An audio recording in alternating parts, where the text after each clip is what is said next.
یہاں ہمارے لیے کتنے حکم قرآن اور حدیث میں واضح ہیں، کھلے طور پر اللہ کی طرف سے حکم ہے، تو اس پر ہمارا ٹھیک سے عمل نہیں ہے، اس میں آناکانی ہے آدمی کی، اس میں آدمی ہیلا بازی کرتا ہے۔ اور اللہ کے پیغمبر کو جو خواب میں حکم ہوا، خواب میں اللہ نے فرمایا کہ اپنی پسندیدہ چیز اللہ کی راہ میں قربان کرو، خواب میں انہوں نے دیکھا، تب پر بھی اپنی اولاد کو قربان کرنے کے لیے پہلے تو بہت ساری قربانیاں کی انہوں نے، کئی دن تک قربانی کرتے رہے، اونٹوں کی، مختلف چیزوں کی، لیکن خواب آیا جا رہا، تب جا کے 9 ذی الحجہ کو یقین ہوا، پہچان کو عربی میں عرفہ کہتے ہیں، اسی لیے 9 ذی الحجہ بقرعید کی 9 تاریخ کو یوم عرفہ کہلاتا ہے، جس دن روزہ بھی رکھنے کی فضیلت ہے، اور بہت سارے مسلمانوں نے روزہ رکھا بھی، عرفہ کا روزہ۔ حدیث میں آیا کہ عرفہ کا روزہ 1 سال قبل اور 1 سال بعد کے گناہوں کا کفارہ ہو جاتا ہے، عرفہ کا روزہ۔ اور پھر اسی دن سے ہمارے لیے تکبیر تشریق پڑھنا ہر فرض نماز کے بعد 1 مرتبہ پڑھنا واجب، اللہ اکبر لا الہ الا اللہ واللہ اکبر وللہ الحمد، یہ ہر فرض نماز کے بعد۔ فضیلت، اللہ کو یہ تسبیح بہت پسند، کیونکہ یہ تسبیح بھی ان باپ بیٹوں کی اور فرشتوں کی ایک یادگار ہے۔ جب حضرت ابراہیم نے اسماعیل کو لٹایا اور ذبح کرنے کا ارادہ فرما لیا اور ان کی جگہ جنت کا تنبہ آ گیا اور ابراہیم علیہ السلام امتحان میں کامیاب ہو گئے، تو فرشتوں نے اس مشاہدے کو ملاحظہ کر کے، اس منظر کو دیکھ کر فرشتوں نے کہا اللہ اکبر اللہ اکبر۔ اللہ تعالیٰ نے آزمائش سے پار لگا دیا، انہوں نے اپنی پٹی کھولی تو دیکھا کہ تنبہ، جنت کا تنبہ ذبح کیا ہوا پڑا ہے اور اسماعیل صحیح سلامت ہیں، تو فوراً انہوں نے کہا لا الہ الا اللہ واللہ اکبر۔ پہلے فرشتوں نے انہوں نے کہا اللہ اکبر، پھر حضرت ابراہیم نے کہا لا الہ الا اللہ واللہ اکبر، یعنی اللہ کے سوا کوئی عبادت کے لائق نہیں اور اللہ سب سے بڑا ہے۔ حضرت اسماعیل بھی اٹھ کھڑے ہوئے اور انہوں نے پھر تیسرا جملہ کہا اللہ اکبر وللہ الحمد، اللہ سب سے بڑا ہے اور اللہ ہی کے لیے سب ساری تعریف ہے۔ یہ تینوں مل کر فرشتوں کا جملہ، حضرت ابراہیم کا جملہ اور حضرت اسماعیل کا جملہ، یہ تکبیر اللہ کو اتنی پسند آ گئی کہ اللہ نے اس تکبیر کو اس امت میں جاری فرما دیا، اور ہمارے نبی نے کہا کہ ہر فرض نماز کے بعد 1 بار پڑھنا واجب ہے اور 3 بار پڑھنا افضل ہے، کیونکہ یہ تکبیر اللہ کو بہت پسند ہے۔ اپنے محبوب بندوں کی زبان سے نکلا ہوا جملہ بھی اللہ کو پسند آ جاتا ہے، اسی لیے محبوب بندوں کے یہاں تک پیش کی جاتی ہیں، کیونکہ محبوب بندوں کی باتیں بھی ان کی زبان سے جو نکل جاتا ہے، اللہ تعالیٰ کو وہ تسبیح بڑی پسند، وہ تکبیر پسند، وہ جملے پسند ہو جاتے ہیں۔ یہ پوری قربانی، بلکہ اسلام میں جتنے اعمال ہیں، حج ہو، روزہ ہو، زکوٰۃ ہو، یہ سب محبوبوں کی یادگار ہے، اور حج تو خاص طور سے نیک بندوں کی یادگار ہے۔ حج میں جہاں پر جس نے جو کیا، حضرت ابراہیم نے یہاں پر یہ کیا، حضرت حاجرہ نے یہاں پر یہ کیا، ہمارے نبی نے یہ کیا، وہ ساری ادائیں برقرار ہیں۔ معلوم ہوتا ہے نیک بندوں کی ادا کو، ان کی یادگار کو قائم رکھنا چاہیے، کیونکہ اللہ کو یہ پسند ہے۔ یہ قربانی بھی کوئی یادگار ہے۔ ہمارے نبی سے صحابہ نے پوچھا یا رسول اللہ قربانی کیا ہے؟ ہمارے نبی نے فرمایا کہ قربانی تمہارے باپ حضرت ابراہیم کی سنت ہے، جو اس امت میں قائم رکھی گئی ہے، اس کے ہر بال کے بدلے نیکی ہے، اور اس کا خون زمین پر گرنے سے پہلے اللہ کے یہاں مقبول ہو جاتا ہے، اللہ کے یہاں پہنچ جاتا ہے، وہ قبول کر لیا جاتا ہے۔ لیکن خلوص نیت جس کی ہوگی، جس کے اندر صفائی قلب ہوگا، جو غرور، گھمنڈ، دکھلاوا، ریاکاری، ظلم، زیادتی، ناپاک کمائی، ان چیزوں سے اپنے آپ کو بچائے۔ کیا ہی خوب کہا ہے کسی بزرگ نے کہ ہم جانور کے عیب کو دیکھتے ہیں، بے عیب بے عیب ہونا چاہیے. جانور اگر بے عیب ہونا چاہیے تو تمہارا مال بھی بے عیب ہونا چاہیے. اس پر بھی نظر رکھو کہ کسی پر ظلم کر کے، کسی کا مال تلف کر کے، کسی کا حق ضائع کر کے یہ قربانی نہ ہو. اسی طرح قربانی دکھلاوے کے لیے نہ ہو، ریاکاری کے لیے نہ ہو. قربانی کرتے وقت بھی اپنے دل کو ٹٹولو. جانور خریدتے وقت بھی، جانور کو پالتے وقت بھی، ذبح کرتے وقت بھی، اور اس کے بعد گوشت اس کا تقسیم کرتے وقت، کھاتے وقت اپنے دل کو ٹٹولو کہ تمہارا دل کیسا ہے اس وقت.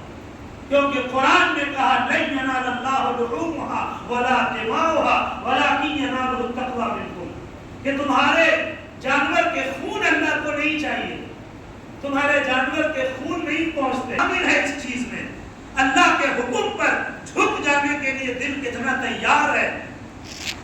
اللہ کی رضا کے لیے قربانی ہو رہی ہے یا لوگوں کا حق. اس میں یتیم و نادار، مسکین کا، اپنے قریبی رشتہ داروں کا حق، ان چیزوں کا خیال رکھا ہے یا صرف نمائش ہو رہی ہے؟ یا قربانی کے جانور کو ذبح کر کے تصویریں کھنچوا کر کے ان کو میڈیا پر اپلوڈ کیا جا رہا ہے. یہ سخت منع ہے.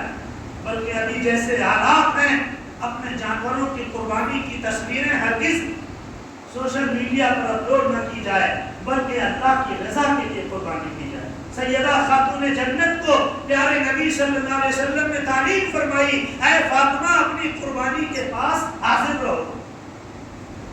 یہ قربانی کا جانور ذبح ہوتے وقت اللہ تعالیٰ کی رحمت اور اللہ تعالیٰ اسے قبول فرماتا ہے، لہذا حاضر رہو. لہذا بہتر یہی ہے کہ آدمی اپنی قربانی اپنے ہاتھ سے کرے، اس کی دعائیں پڑھے. جتنے لوگ اس پر ہاتھ رکھے ہوئے ہیں، پکڑے ہوئے ہیں، سب کو بسم اللہ اللہ اکبر کہنا ضروری ہے، ورنہ پھر بغیر بسم اللہ اللہ اکبر کے حلال ہی نہیں ہوگا جانا.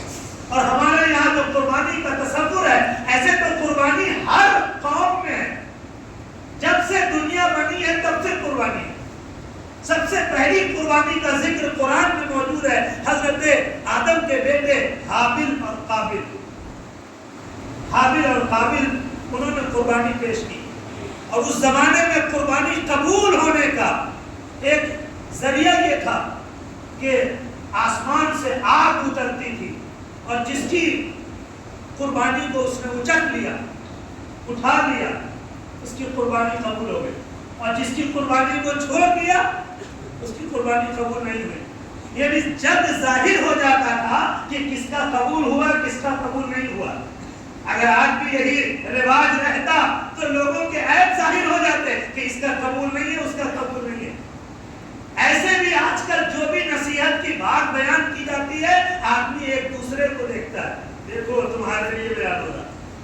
اپنے اوپر کسی چیز کو نہیں لیتا ہے کہ نصیحت کی جو بات بیان ہو رہی ہے شاید اس میں میرے لیے سبق ہو، شاید اس میں میرے لیے نصیحت ہو.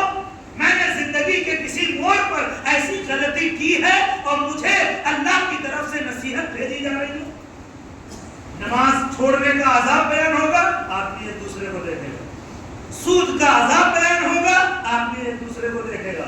غرور اور تکبر کا عذاب بیان ہوگا، آدمی ایک دوسرے کو دیکھے گا، تاڑے گا، مذاق بنائے گا.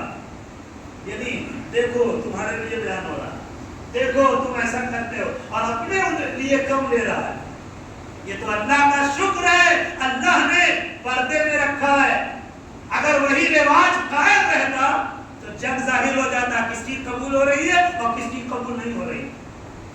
جیسے وہ آگ آسمان سے اتری اور اس نے حضرت حابل کی قربانی کو اچک لیا. حابل کی قربانی قبول ہو گئی اور قابل کی قربانی وہی رہ گئی، اس کی قبول نہیں ہوئی. وہ اور جھنجلا گیا، حضرت حابل سے اور جلنے لگ گیا. یہ بھی ہوتا ہے کہ آدمی پرہیزگار سے، آدمی نیکوکار سے خدا واسطے کا بیل لیے رہتا ہے. نہ اس کا اس سے کھانے سے کوئی مطلب، نہ اس کا اس کے روپے سے کوئی مطلب، لیکن بلا وجہ، بغیر وجہ کے ایک دوسرے سے کینہ رکھے ہوا ہے، ایک دوسرے سے حسد رکھے ہوا ہے، نفرت رکھے ہوا ہے، جلن رکھ رہا ہے. یہ بقرعید ہمیں یہ بھی ذہن دیتی ہے، گلے جو مل رہے ہیں دل کو صاف کر کے مل رہا ہے، معاف کر کے مل رہا ہے. ایک دوسرے سے راضی رہنا ہے، خوش رہنا ہے، دعا دینا ہے، مبارکباد دینا ہے۔ اللہ نے جیسے ہمارے عیبوں پر پردہ ڈالے رکھا ہے، ویسے ہمیں بھی ایک دوسرے کی عزت احترام دلوں میں سما کے اس کے عیبوں پر نظر نہیں، اس کی خوبیوں پر نظر رکھنا ہے، اس کی اچھائیوں پر نظر رکھنا ہے، اس کی بھلائیوں پر نظر رکھنا ہے۔ لہذا یہ قربانی ہمارے لیے بہترین نجات کا ذریعہ ہے، جنت میں جانے کا ذریعہ ہے۔ اس کو مزید خلوص دل سے کیجیے، غریبوں تک حق پہنچائیے، لوگوں کی مدد کیجیے اس کے گوشت سے۔ اسی لیے ہمارے یہاں تقسیم کاری ہے، 3 حصہ کر لو، ایک غریبوں میں، ایک اپنے رشتہ داروں میں، ایک اپنے میں استعمال کرو۔ لہذا اپنے ارد گرد کے لوگ، بہت حکمت ہے قربانی۔ غیر لوگ جو کہتے ہیں کہ تم لوگ اتنا جانور ذبح کر رہے ہو، ارے ہر گھر میں قربانی ہو رہی ہے، کوئی بلی چڑھا رہا ہے، کوئی حلال کر رہا ہے، بھائی کوئی بغیر کچھ کیے اڑا دے رہا ہے، جانور کو ضائع کر دے رہا ہے۔ ہم تو جو قربانی کرتے ہیں جانور کو ضائع نہیں کرتے ہیں، اس کو لوگوں تک اس کا گوشت پہنچاتے ہیں، اس کو کھاتے ہیں، کھلاتے ہیں، تقسیم کرتے ہیں، اور اس کے چمڑے سے، اس کی ہڈیوں سے اور اس کے ایک ایک حصے سے دنیا کا کاروبار چل رہا ہے۔ اور اگر لوگ مسلمان قربانی کرنا چھوڑ دیں تو دیکھو ہر سال لاکھوں کروڑوں قربانی ہو رہی ہے، لیکن جانور ویسے ہی کے ویسے ہیں۔ اگر ہر سال قربانی نہ ہو تو انسان کے چلنے کے لیے جگہ نہ بچے گی، ہر جگہ جانور تمہارے منہ کے سامنے کھڑا رہے گا، بلکہ ہو سکتا ہے وہی آپ سے کہے کہ تم کہاں سے آ گئے میری زمین پر، وبال مچ جائے گا۔ لیکن یہ حکمت ہے کہ ہر سال اتنی قربانیاں ہو رہی ہیں اور جانور ویسے ہی کے ویسے ہیں۔ اللہ ہمیں سوجھ بوجھ شعور دے اور اپنی قربانی کو بہترین بنانے کی توفیق دے۔ جنہیں استطاعت نہیں ہے اللہ سال آئندہ انہیں صلاحیت دے دے، استطاعت دے دے، اور وہ بھی اپنی قربانی اللہ کی بارگاہ میں پیش کریں اور اپنا تن من دھن قربان کرنے کے لیے تیار رہیں، اپنا وقت نماز کے لیے قربان کریں، اپنا مال غریب اور مسکین کی مدد کے لیے قربان کریں، مسجد و مدرسے کی مدد کے لیے قربان کریں۔ ہر چیز قربان کرنے کا جذبہ، یہ جانور ذبح کرتے وقت اپنے انانیت کو، اپنے غرور کو، اپنے گھمنڈ کو، اپنے دکھلاوے کو، ہر بری چیز کو ذبح کر دے گا کہ ہم صرف جانور نہیں ذبح کر رہے ہیں، اپنے اندر چھپے ہوئے شیطان کو بھی ذبح کر رہے ہیں۔ یہ قربانی ہمیں میسج دیتی ہے، سبق دیتی ہے۔ اللہ تعالیٰ ہماری قربانیوں کو قبول فرمائے۔ آخر میں نماز کا وقت ہو گیا ہے، نماز عید الاضحیٰ کا طریقہ سماعت فرمائے۔ بقرعید کی نماز ٹھیک عید کی نماز کی طرح، جیسے عید کی نماز ہے ویسے بقرعید کی نماز ہے، صرف نیت اب بدل گئی۔ نیت کی میں نے عید الاضحیٰ کی نماز، بقرعید کی نماز 2 رکعت واجب 6 تکبیروں کے ساتھ زائد پیچھے اس امام کے منہ میں کعبہ شریف کی طرف اللہ عربی میں کرے گا نویت و نصلی اللہ تعالی رکعت صلاۃ عید الاضحیٰ مع 6 تکبیرات زائدۃ واجبا للہ تعالی یقتدیت بهذا الامام متوجہا الى جهۃ الکعبۃ الشریفہ۔ اللہ نیت باندھ لیا، نیت باندھنے کے بعد ثنا پڑھنی، سبحانک اللہم ثنا، اور ثنا پڑھنے کے بعد پھر اللہ اکبر، ہاتھ چھوڑ دینا، پھر اللہ اکبر، ہاتھ چھوڑ دینا، پھر اللہ اکبر، ہاتھ باندھ دینا۔ جس اللہ اکبر کے بعد کچھ پڑھنا ہے وہاں ہاتھ باندھ دینا۔ پہلی بار میں بھی پڑھنا ہوتا ہے اس لیے باندھ لیا، بیچ میں 2 بار چھوڑ دیا، پھر چوتھی بار میں بھی باندھ لیا، کیونکہ اب اعوذ باللہ بسم اللہ پڑھ کے الحمدللہ سورہ امام پڑھے گا، آپ کو خاموشی سے سننا ہے، اور پھر رکوع میں سجدے میں جا کر 1 رکعت کمپلیٹ ہو گئی، کھڑے ہو گئے، اور پھر اب پہلے قرات الحمدللہ اور سورہ پڑھی جائے گی، ہاتھ بنا رہے گا، اور جب سورہ پڑھ لی گئی تو پھر اللہ اکبر، ہاتھ چھوڑ دینا، پھر اللہ اکبر، ہاتھ چھوڑ دینا، پھر اللہ اکبر، ہاتھ چھوڑ دینا 3 بار، اور چوتھی بار میں اللہ اکبر کہتے ہوئے رکوع میں چلے جائیں۔ رکوع سجدہ نماز کمپلیٹ کر کے مختصر دعا ہوتی ہے، اور اس کے بعد خطبہ سننا، اور اس کے بعد پھر آپس میں معانقہ مصافحہ کر کے اپنے گھروں کو جا کے قربانی سے دل سے کرنا، کھڑے ہو کر سب درست